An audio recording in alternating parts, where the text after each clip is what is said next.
Bonjour les amis, bonjour à vous qui envisagez de changer de vie, vous qui faites partie des 75% de la population française qui en rêve mais qui n'osait pas encore. Je m'appelle Caroline Vigneault et j'ai effectué un changement de vie radical en passant d'avocate à humoriste. Alors croyez-moi, je comprends très bien ce que vous ressentez et j'ai créé ce podcast pour vous aider à trouver l'audace de vous lancer. Et aujourd'hui, j'aimerais vous parler de l'importance de l'entourage. Saviez-vous que nous représentons la moyenne des 5 personnes que nous fréquentons le plus souvent ? Autant vous dire qu'il est indispensable de s'entourer de personnes qui dégagent l'énergie positive qui vous donnera des ailes et de couper au plus vite les liens avec les personnes négatives qui vous tireront vers le fond de la mare. Bon, ça, ok, ça c'est la théorie, très bien. Mais en pratique, c'est pas si simple. Et pourtant, c'est si important, car il est des rêves, il est des projets qu'on ne peut pas porter seul. Et pour réussir ces projets, il n'y a pas d'autre solution que de trouver ses associés, ses coéquipiers, ses partenaires in crime. Pensez aux 4 Fantastiques, à Mission Impossible, aux Charlie's Angels. Si l'équipe n'est pas au complet, c'est le méchant qui gagne. Pensez à un orchestre symphonique. S'il manque ne serait-ce que le joueur de pipeau, bim, il n'y a plus de symphonie. En termes clairs, pour réussir votre projet, vous devez créer votre équipe. Trouvez les personnalités qui vous complètent, les talents complémentaires qui vous sont nécessaires, ou même tout simplement les personnes qui vont vous donner la confiance dont vous avez besoin pour réussir. Et c'est ce que j'ai fait pour réaliser mon film Flashback. Certes, ok, d'accord, j'ai écrit le scénario toute seule. Mais croyez-moi, ce film est une œuvre collective. Jamais je n'aurais pu mener ce projet à bien si je n'avais pas été accompagnée de tous ces merveilleux corps de métier qui m'ont fait confiance. Régisseurs, producteurs, comédiens, machinaux, cadreurs, coiffeurs, maquilleurs, comédiens, figurants et j'en passe. Et c'est grâce à cette équipe que mon film a vu le jour sur Amazon Prime Video. Je ne peux donc que vous conseiller de déterminer vos besoins pour votre projet et de bien choisir les personnes qui vous aideront à les combler. Et c'est ce qu'on va voir aujourd'hui avec 2 femmes. Oui, c'est une grande première. C'est donc un épisode témoignage, le témoignage de 2 femmes qui se sont trouvées et qui ont fait équipe pour changer leur vie en unissant leurs talents. Elles ont créé leur propre agence de communication, Sis & Bro Agency. Bonjour Lydia, bonjour Wafia. Bonjour Caroline. Bonjour Caroline. Comment ça va les filles ? Ça va super, on n'arrête pas de rire depuis tout à l'heure, grâce à toi, et ça passe un bon moment. Alors c'est une grande première ce que je disais, parce que nous sommes donc 3 dans ce podcast qui n'était encore jamais arrivé. N'est-ce pas ? Ravie d'inaugurer ce nouveau format, j'espère qu'il y en aura d'autres femmes entrepreneurs. Non mais c'est chouette, parce que en fait au départ elles sont venues, on dit bon alors du coup on va en prendre une pour parler, je me suis dit non, on ne peut pas les séparer. Alors moi je sais pourquoi, mais vous ne savez pas encore. Donc c'est un témoignage, ce sont des filles qui se sont lancées, qui ont lancé leur entreprise et qui viennent vous donner l'énergie positive, négative. Vous retirez l'énergie négative, vous donner l'énergie positive pour vous donner l'envie de vous lancer. Donc déjà, première chose, les filles, vous connaissez depuis très longtemps. Trop longtemps, n'est-ce pas ? En fait, on s'est un peu imposé l'une à l'autre, en fin de compte. On est sœurs, donc... Voilà, ce sont 2 sœurs. 2 sœurs, mais au départ, 2 destins différents. Donc, Lydia, toi, au départ, tu fais des études, tu fais quoi ? Comment ça se passe ? Ouais, c'est ça. En fait, moi, je me spécialise dans la communication et surtout dans la digitalisation. Donc, je vais travailler tout ce qui va être réseaux sociaux. Et tu veux devenir quoi à ce moment-là ? Alors, à ce moment-là, je veux plutôt travailler dans la communication auprès de grands groupes, regarder un petit peu ce qui se passe aussi du côté des réseaux sociaux, comment les réseaux sociaux sont utilisés et même mis à profit de certains... Donc, tu veux travailler dans une boîte ? Ouais, c'est ça. C'est exactement ce que tu veux faire. Ouais, vraiment. Et donc toi, Wafia ? Et moi, je commence dans la communication également, mais avec un rêve assez précis. Je prends une spécialité, donc la spécialité journalisme, parce que je veux devenir grand reporter. Donc, je fais ma licence en communication et ensuite... J'ai envie juste de faire un waouh à ce moment-là, tu vois. Pas waouh, parce que j'ai pas fini grand reporter. Mais du coup, j'ai continué dans le journalisme et finalement, je ne suis pas devenue grand reporter. Mais donc, on est d'accord qu'à la base, vous aviez chacune votre vie, avec vos envies, et à aucun moment vous avez décidé de monter une boîte ensemble. À ce moment-là, vous étiez jeune, c'était pas l'idée. Pas du tout. D'accord. Alors, qu'est-ce qui va se passer ? C'est quoi le déclic ? Le déclic, c'est nos mariages. Parce que moi, voilà, redis-le parce que du coup j'ai parlé dessus. Nos mariages. Voilà, moi quand j'ai reçu l'affiche et que j'ai vu ça, le déclic, ce sont nos mariages respectifs. Je dis ok, je dois voir ces filles. Il faut que je comprenne. Alors expliquez-nous ça. Oui, c'est ça. En fait, on s'est mariés à quelques mois d'intervalle à cause du Covid qui a entraîné quelques retards et changements. Et en fait, c'est à ce moment-là qu'on s'est rendu compte qu'il y avait une vie. Qu'on épousait le même homme et que du coup, on était très très proches. Ça devient inquiétant. Et en fin de compte, on s'est vraiment aperçu de l'importance d'accorder du temps pour soi, pour l'autre, à ce moment-là. Des clics qui est né, mais vraiment d'un coup d'un seul, où on a vite compris que notre travail, notre rythme qui était de plus en plus effréné ne correspondait absolument plus à la vie de famille qu'on voulait mener en fait. D'accord, donc c'est en fait dans le projet de la vie de famille, à ce moment-là vous allez vous marier, donc vous projetez dans une nouvelle vie et vous vous rendez compte que elle serait peut-être incompatible avec la vie que vous menez. Exactement. Alors vraiment, c'est la première fois que j'entends ça. Parce que... non, pas du tout. Je dirais que c'est moi qui travaille dans un gros cabinet américain d'avocats, c'est un des vrais problèmes. Alors, il était un peu plus loin, j'ai envie de dire, parce que nous, c'est au moment de la maternité, évidemment, qu'on commence à se dire on veut des enfants, mais on peut avoir des enfants avec des horaires qui sont ceux qu'on avait. C'est ça. Donc vous avez un peu anticipé, c'est au moment du mariage. C'est ça, mais peut-être qu'on aura une autre révélation lorsqu'on deviendra maman, on n'en sait rien, oui. On verra. Donc ok, vous avez une révélation qui est, donc à ce moment-là vous travaillez chacune dans une boîte ? Oui. Différente. Oui. Et donc vous avez cette révélation, vous dites ok, maintenant on part sur une nouvelle vie et on veut pas de ça, on veut autre chose. C'est ça. Et du coup, c'est là où on a décidé de se mettre en pause chacune pour se repositionner, pour être de nouveau alignés avec ce qu'on souhaitait pour nous-mêmes. En pause, c'est-à-dire que vous avez démissionné ? On est parti, on est quitté en effet nos... Avant même d'avoir l'idée de ce que vous alliez faire. Et ouais, c'est là où le challenge est dur. Ah non, c'est beau parce que moi je l'ai fait et à chaque fois je raconte ça, on dit mais c'est pas possible et c'est vrai que c'est assez rare. En général, les gens sautent une fois qu'ils ont trouvé. Mais là, vous étiez tellement sûr de votre malaise, que vous avez pris la décision sans savoir à ce moment-là ce que vous allez faire. Ouais. Tout à fait. C'est ça. On n'avait vraiment pas l'ambition de monter quoi que ce soit. Là, on voulait vraiment penser à nous avant tout et à notre bien-être. On s'est dit ok, on quitte nos travails respectifs. On voit ce qu'on fait après, mais le principal, c'est déjà de pouvoir se retrouver nous-mêmes. Et ensuite, on a... Et ça va durer combien de temps, cette pause, alors ? Pas longtemps. Quelques mois, quand même. On a eu 6 mois, je pense. 6 mois, pendant lesquels vous voyez et vous discutez de ce que vous voulez faire. Exactement. On se dit, on s'entend bien, on s'aime bien. Qu'est-ce qu'on pourrait faire ? En même temps, on n'a pas le choix, on est sœurs. Exactement. Non, mais et justement, sur cette partie-là, en fait, on était persuadés de se connaître par cœur, puisqu'on se connaît depuis toujours. On s'est dit, mais nous, ça va être super simple, en fait. On se connaît, on sait comment ça fonctionne. Et c'est là où on s'est rendu compte qu'il y avait une Lydia au travail, une Lydia à la maison, et une Wafia, pareil, qui est totalement différente à la maison. Et ce qui est normal. Aujourd'hui, une personne me dit la même chose, et voilà, je vais la regarder en lui disant, mais que tu es naïve. Alors qu'effectivement, à l'époque, on était persuadés vraiment que tout allait être très très simple. Alors, ça dépend des sœurs, parce que moi, je peux vous dire, j'ai une sœur que j'aime plus que tout. Vraiment, hein, en plus, c'est une fille formidable. Mais si vous lui demandez si elle veut travailler avec moi, elle va vous répondre tout de suite, clairement, jamais. Plutôt mourir. C'est-à-dire qu'on s'aime, mais on sait que nos caractères sont tellement opposés que on serait incapable de monter un projet ensemble. Voilà, et ben, on a plein d'amis qui nous ont dit la même chose. Nous, on l'a découvert, du coup, bon, alors ça a été pas forcément négatif et puis pas forcément compliqué, mais c'est vrai qu'on a appris à se connaître, on a appris à se découvrir. J'ai appris à travailler avec Lydia, elle a appris à travailler avec moi. Donc bon, finalement, ça a été, on en a ressorti que du bon, mais c'est vrai que... Mais d'accord, mais alors du coup, vous discutez et vous dites, tiens, on va monter. Bon, alors vous êtes dans la communication, toute la communication toutes les deux, donc c'était ça qui est le point commun ? C'est ça. En fait, on a des casquettes qui sont complémentaires. Moi, plutôt sur les réseaux sociaux et Wafia sur les médias traditionnels. Et on s'est dit, effectivement, à deux, peut-être qu'on peut pousser cette idée-là. Et puis, à Sis & Bro, s'ajoute un bro. Oui, j'allais en parler, parce que Sis, laissez-moi deviner. Je pense que c'est pas Sistit, on est d'accord, hein, c'est Sister. Ouais. Et Bro, Brother. C'est ça. Et lui, il a une casquette très visuelle, créative. Et d'ailleurs, on l'a pas invité, hein, il n'est pas venu. Non. On s'est dit, c'est qu'entre filles. Voilà, c'est ça, du girl power. Et en fin de compte, on s'est dit, à 3, on a 3 casquettes. Et pourquoi pas les mettre à profit de Donc, dès le départ, le brother, il est dans le... Dès le départ. Dans le game. Oui, okay. Dans le game, c'est ça. Toujours. Donc, vous montez cette boîte, vous trouvez le nom facilement ? Alors non, ça a été plusieurs soirées à se dire mais comment on pourrait appeler ça ? On voulait absolument un nom qui nous ressemble et finalement qui fasse ressortir cette histoire de famille et ce projet familial. Et finalement, c'était au restaurant un soir, on était tous les 3 à se regarder et j'avais, je sais pas pourquoi, la marque Sisley en tête et j'aurais dit pourquoi pas Sis & Bro, et là ils m'ont dit complètement, et c'est parti. Ok, donc on a une idée, on a un nom et maintenant ça. Qu'est-ce qu'on fait ? Comment on se lance ? C'est quoi le premier pas ?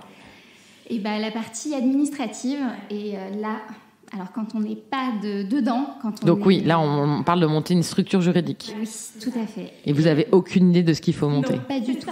Et alors là, je pense qu'on a passé des journées, des semaines, des nuits à découvrir les joies de l'administration. Qu'est-ce qu'on fait dans ce cas-là? T'aurais pu être là pour nous. Je suis pas sûre parce que moi, en formation de société, c'est pas mon truc. Moi, je faisais de l'assurance, c'est de la réassurance, c'est de l'assurance de l'assureur. Bref. Par contre, en assurance, je peux vous aider. Et encore que je parle de ça, c'était il y a plus de 10 ans, je pense que ça a changé.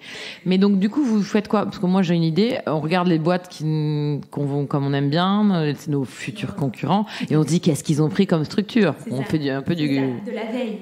Alors, moi, j'étais sur échantillonnage industriel, mais veille, ça marche également. C'est ça. On a fait beaucoup de veille. On s'est vraiment inspiré de celles et ceux effectivement qui nous inspiraient. Et vous avez pris un avocat? Et on a, alors pas pris d'avocat, mais en fait, on a autour de nous, et c'est un là expert comptable. Voilà. On a un super expert comptable. On a la chance d'avoir un super expert comptable. Ah, c'est pas de la chance, ça se trouve, il y en a plein. Et ils vous montrent la boîte. Voilà. C'est quoi comme structure alors? S'il y a jamais des juristes qui se disent mais qui veulent le savoir, mais elle ne nous dit pas ce que c'est. Ah, c'est une SAS, tu vois. Ah, comme moi. Ah, oui. En fait, comme on est plusieurs associés. Société par action simplifiée. C'est ça, tout à fait. Donc vous montez une SAS, vous avez une structure, et ensuite? Et là, on commence toute la partie vraiment assez... Est-ce que vous avez des bureaux? Non, alors, oui, c'est chez nous, en fait. Ouais, on comme moi. Chez nous. Ah oui? Mais bien sûr. Voilà. Mais c'est la question qu'on s'était posée au départ. On s'est dit, l'activité qu'on veut faire ne nécessite pas forcément un bureau ou ne nécessite pas forcément énormément de ressources. On s'est dit, on a besoin d'un ordinateur au début. Ça, c'est très important ce que tu dis, Wafia, parce qu'il y a plein de gens qui ont peur, qui ne se lancent pas. Je vois, ma sœur, elle est dentiste, on en parlait tout à l'heure, et pour s'installer, c'est compliqué. Il faut un siège de dentiste. Je ne sais pas si vous savez, mais ça coûte pas un bras, 2 bras, une demi-jambe.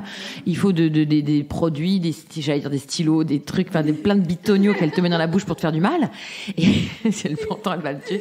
Mais c'est difficile. Alors que pour faire ce que vous faites, ce que moi je fais, ou pour écrire un livre, j'avais quelqu'un ici l'autre jour, je disais pareil, t'avais juste besoin en fait, même pas d'un ordinateur, à la limite du papier. Enfin, c'est compliqué pour imprimer, mais il y a des métiers où on peut se simplifier la vie. Et même si, j'imagine vous comme moi, on rêve d'un bureau avec la vue sur Manhattan.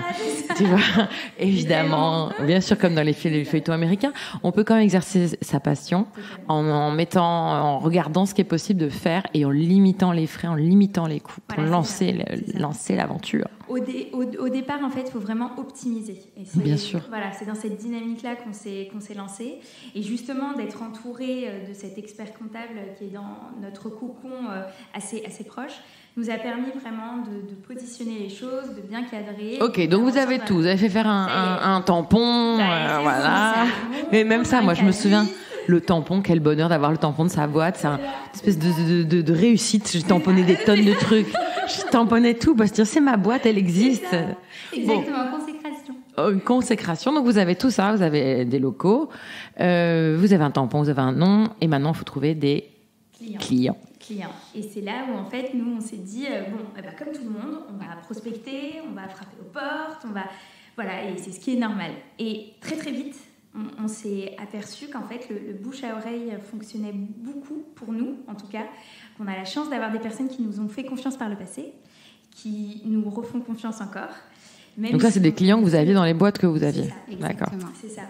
Ou des contacts, bien sûr. des amis d'amis, des amis d'amis qui aujourd'hui sont des clients, des parents d'amis qui sont des clients. Donc vraiment ce petit cocon, même des anciens boss qui du coup travaillent avec nous ou nous externe.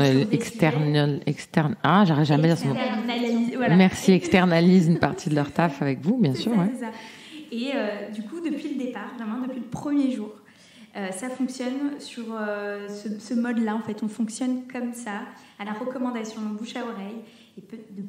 Et ça aussi, c'est très important parce que vous vous êtes lancé, vous n'aviez pas de clients.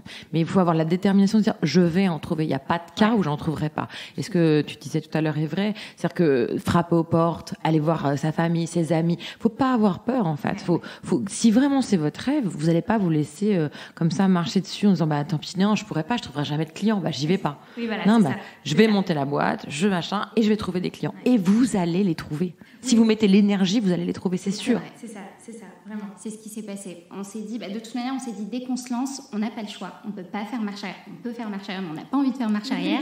On se lance, on y va, on tente, qui tente rien n'a rien. Et c'est vrai qu'on a eu la chance quand même d'avoir tout ce travail de réseau qui nous a aidés à nous lancer. Qui aujourd'hui... C'est pas de la chance. Non, j'aime pas le mot chance. Non, vous l'avez. C'est vous. C'est pas de la chance. C'est vous qui avez animé votre réseau, qui est allé le chercher. Après, si le bouche à oreille, c'est parce que s'il y a du bouche à oreille, c'est pas de la chance. C'est parce que votre travail est bon. C'est comme pour nous au spectacle. Si le bouche à oreille fonctionne et que les gens reviennent, c'est pas parce que j'ai de la chance. C'est parce que les gens aiment le spectacle. Croyez-moi, si le spectacle est nul et qu'ils l'aiment pas, il y aura pas de bouche à oreille. Pour votre travail, c'est pareil. Donc, évidemment, vous lancez, puis après, il y a une partie amis, réseau, etc. Mais tout le monde a cette petite partie-là. On peut aller la chercher. Vraiment, il faut vraiment pas hésiter à taper à toutes les portes et à se bouger. Elle est même, je me souviens, une jeune fille qui était ici, je lui avais dit, elle voulait rentrer dans une agence de communication. Je lui ai dit, mais frappe à la porte de l'agence de communication. Si on ne veut pas te recevoir, tu t'assois devant, tu dis, je ne partirai pas tant que le boss ne m'aura pas reçu. C'est ça. Aujourd'hui, il faut oser. Pour se démarquer, il faut oser. Mais bien sûr. Mais de toute façon, je le dis tout le temps et je le redis, mais le final, hein, les amis, on n'oublie pas, on va mourir. Donc, n'hésitons pas à oser avant de mourir. C'est ça. C'est quoi le risque? On va tous crever, je le rappelle. Et ceux qui paniquent, à qui entendent ça pour la première fois, je leur dis, non, je dis ça parce que quand tu te rends compte que tu vas mourir, d'un seul coup, tes problèmes sont moins importants et surtout, ça donne l'envie d'être vivant. Oui. Et écoutez les personnes qui sont âgées, en fin de vie, et vous dites toutes, si j'avais su, moi, j'aurais plus osé, j'aurais eu moins peur parce qu'il y a moins de risques. Même si vous vous plantez. Imaginons, prenons, j'espère, est-ce que vous êtes, comment on dit là, quand tu fais des croyances bizarres, superstitieuses? Non, donc je peux le dire. Okay, parce qu'il y a des gens, on peut pas leur dire. Imaginons, nous parlons de moi, même si je me plante, eh bien, il va se passer quelque chose d'autre après. Tout ce que vous avez créé là, ça a créé quelque chose, ça a créé du réseau, ça a créé de l'énergie. Je dis pas du tout que si vous arrivez, si vous êtes tellement bien parti que ça n'arrivera pas. Mais même si c'était arrivé, c'est pas grave, c'est pas un échec. Nelson Mandela le dit, je l'ai répété. Il n'y a pas d'échec. On apprend, on gagne. Ouais, donc là, vous êtes la preuve vivante, vous vous êtes lancé, vous avez monté votre réseau, vous avez aujourd'hui donc des clients. Et alors aujourd'hui, comment on se sent, les frangines? Super bien. Vraiment super bien. On a la chance de travailler ensemble et c'est une réelle bénédiction parce qu'on se dit que j'ai un soutien sans faille qui est celui de ma sœur. Je peux tout lui dire, on peut s'engueuler comme communiquer tous nos doutes. C'est juste génial et j'ai une totale confiance en elle. Donc pour le coup, moi je le considère comme une bénédiction. Voilà. Mais après, pour ceux qui n'ont pas de frères et sœurs, attention, on peut trouver la même chose avec son père, sa mère, son voisin, ses amis, un associé, même quelqu'un qu'on rencontre dans un bar un soir. Enfin, c'était pas la meilleure idée, hein, je vous le dis, hein, mais pourquoi pas? Enfin, en tout cas, voilà, un partenaire. Vous avez monté ça. Alors, c'est pas, moi j'avais dit c'est un duo, mais en fait c'est un trio. Oui. Exactement. Avec même un cadre quatuor parce qu'il y a l'expert comptable, j'ai l'impression. C'est ça, oui, c'est ça, qui est plutôt là. Oui, c'est vrai. Qui est présent. En fait, c'est un vrai cocon familial pour le coup. Et c'est comme ça qu'on voit les choses. Et du coup, il y a une grosse différence entre bosser dans une entreprise et réaliser son rêve? Ouais. Oui. Ah ouais. Tellement, tellement. Vraiment. En fait, le matin, c'est un autre mindset. Le soir, c'est un autre mindset. Quand on mange, on se dit, mais attends, il faudrait trop qu'on fasse ça. En fait, ça s'arrête jamais, mais c'est génial. Ça nous anime, en fait. Confucius l'a dit, trouve un métier que tu aimes et tu n'iras plus jamais travailler. Ah, c'est vraiment ça. C'est ça. Parce qu'en fait, vous faites une passion. Pour autant, on va quand même préciser, est-ce que c'est rose tous les jours? Non, non, mais il faut le dire parce que là, comme on envoie de l'énergie positive, il faut dire attention, c'est génial, mais c'est pas facile. C'est pas facile. Et c'est quand c'est pas facile qu'on se dit, qu'on se rappelle pourquoi on a fait tout ça. Exactement. Et quand on arrive à dépasser une étape, un obstacle, là on se dit ouais, bravo. Ouais, bravo. Fierté de ouf. En plus, il faut se le dire. À chaque fois qu'on réussit un truc, c'est ce que je disais. J'en parlais avec mon fils l'autre jour parce qu'il n'arrivait pas à faire un truc. Je dis mais c'est parce que tu n'y arrives pas aussi que tu vas avoir autant de plaisir quand ça va arriver. Je l'ai regardé, je lui ai dit vas-y, fais 3 pas vers moi. Il me dit pourquoi? J'ai fait 3 pas vers moi. Il fait 3 pas vers moi. Il me dit et donc ça t'a rien fait, t'as rien ressenti. Et crois-moi, quand tu avais 8 mois, que tu as fait ces 3 pas, t'étais comme un dingue parce que c'était difficile, parce que tu n'y arrivais pas, parce qu'à chaque fois tu tombais.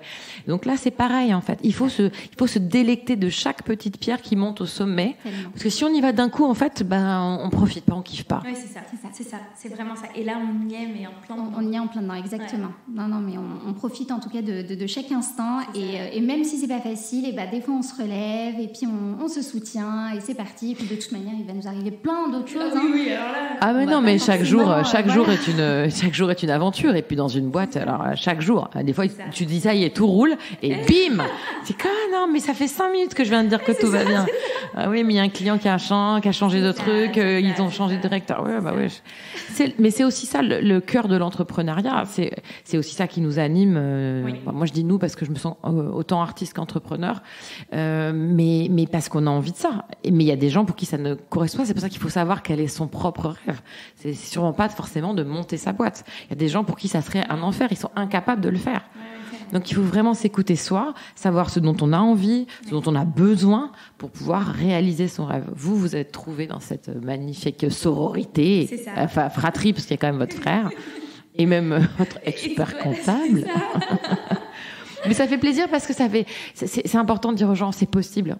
Oui, totalement. Surtout que vous, à la base, il y avait rien. Enfin, vous n'êtes pas... Non, rien, absolument pas. Et on y connaissait, mais tellement rien. Et encore, je pense qu'aujourd'hui, vraiment, je pense que c'est important de le dire. On est à la tête de notre entreprise, qui est une petite entreprise, et il y a plein de choses qu'on ne maîtrise absolument pas et qu'on ne connaît absolument pas. Et c'est pas grave. On apprendra en marchant, on apprendra sur le tas, on verra ce qui va se passer dans 5 ans, dans 5 mois déjà, commençons par là. Pensons toujours la première fois où il y a un chirurgien cardiaque qui a opéré. Hein. Et moi, j'aimerais pas être cette personne, mais elle existe. Il y a un moment donné, on lui donne le sécateur, là, et on lui dit, allez, vas-y. Allez, c'est ton tour. Essaye. Tout à fait. Et là, on y est. Exactement. Croyez-moi, la première fois que je suis montée sur scène, je savais pas non plus. Hein. C'est vrai. Et j'ai appris. Et puis, de toute façon, on apprend en marchant. Hein. Voilà, exactement. Mais en tout cas, la bonne nouvelle, ce que vous voulez nous dire, c'est que c'est possible et que ça fait bien du bien. Voilà. Ah, la musique qui démarre, ça veut dire que c'est la fin de ces 20 minutes. Merci beaucoup Lydia, merci beaucoup Afia pour vos témoignages. Et alors, si toutes les deux, vous aviez un dernier conseil à donner aux gens qui nous écoutent, ce serait quoi ? Pour ma part, ce serait vraiment de s'entourer de personnes de confiance et de soigner ses relations tout au long de sa vie, parce qu'on ne sait jamais. Peut-être que voilà, il y a une personne que vous avez rencontrée il y a quelques années qui aura besoin de vous quelques années plus tard. Et moi, ce serait oser ne pas avoir peur, vraiment se faire confiance. On ne sait jamais ce qui nous attend, mais ça vaut le coup de le découvrir. Et alors, si vous aussi ça vous intéresse, si vous avez envie de changer de vie, eh bien, n'hésitez pas, venez, inscrivez-vous sur ce Coachcast by Caroline@gmail.com. Vous retrouvez tout sur la page Facebook, Instagram, sur Coachcast by Caroline Vigneault. Allez, la phrase de cette conclusion aujourd'hui sera de John Fitzgerald Kennedy. L'art de la réussite consiste à savoir s'entourer des meilleurs. Et oui, il a raison, JFK, entourez-vous des meilleurs. Et c'est à ce moment-là que vous serez épanoui. Vous savez ce qu'il vous reste à faire. Trouvez-la, trouvez-le, trouvez-les. C'est peut-être un ami, un collègue de travail, votre père, votre sœur, votre fils ou une personne que vous rencontrerez demain. Dans tous les cas, suivez votre instinct. Dès qu'il vous fait signe, n'hésitez pas. Allez vers cette personne, allez lui parler de votre projet, allez partager vos envies, vos doutes, demandez-lui de vous accompagner dans votre folle aventure pour devenir géographe, architecte, pizzaiolo, professeur, cartographe, bijoutier, moi je sais pas, chimiste, tailleur de pierre, mannequin, facteur, grand reporter ou bien responsable en communication. Allez les amis, choisissez votre rêve et réalisez-le s'il vous plaît. Moi je vous propose de vous abonner à ce podcast, oui, parce qu'il vous accompagnera et il pourra vous aider à faire les bons choix. Envoyez-le également à 2 personnes que vous connaissez et qui ont envie de changer de vie. Et puis vous pouvez aussi me laisser une bonne note, vous savez, le petit pouce vers le haut ou un super commentaire selon la plateforme sur laquelle vous m'écoutez. Bref, tout ce qui pourra aider ce podcast à perdurer, à se développer, car mon objectif, je le rappelle, c'est de 50 000 écoutes par mois. Et pour ça, alors très très clairement, pour ça, j'ai besoin de vous. Je vous embrasse.